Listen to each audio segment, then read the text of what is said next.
Tërmeti që zgjoi gjysmën e vendit, sismologët shenjat ishin dhënë prej 6 qershorit. Një tërmet me magnitudë 4.4 i shkallës Richter goditi vendin tonë orën 5 mëngjesit të kësaj të marte. Epiqendra ishte në fshatin Nikël të Krujës, por lëkundjet u ndjen në Tiranë, Durrës dhe zonat përreth.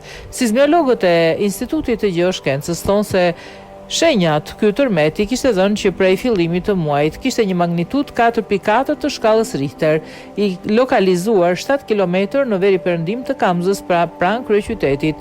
Nga vlerësimet e deritanishme kemi parë që aktiviteti në këtë zonë ka nisur prej datës 6 qershor dhe në total ka patur 27 paragoditje.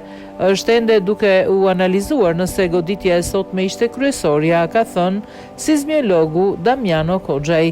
Edhe pse Shqipëria karakterizohet si vendi sismik i moderuar deri lart, ky fenomen për kryeqytetin ishte i veçantë për shkak të afërsisë me Tiranën dhe thellësinë.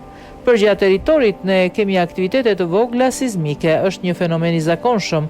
Për teritorin e vendit tonë, për kryeqytetin është një event, për këtë distancë të afërt me kryeqytetin pak i veçantë. Sismologët thonë se nuk ka vend për panik pasi po regjistrohen edhe pas goditje. Fakti që vazhdojmë të kemi pas goditje në bazë të frekuencës dhe magnitudës që ato kanë është një tregues pozitiv. Deri tani që situata mund të shkojë drejt qetësisë, nga të dhënat në terren, lëkundja e kësaj të marte nuk shkaktoi dëme materiale.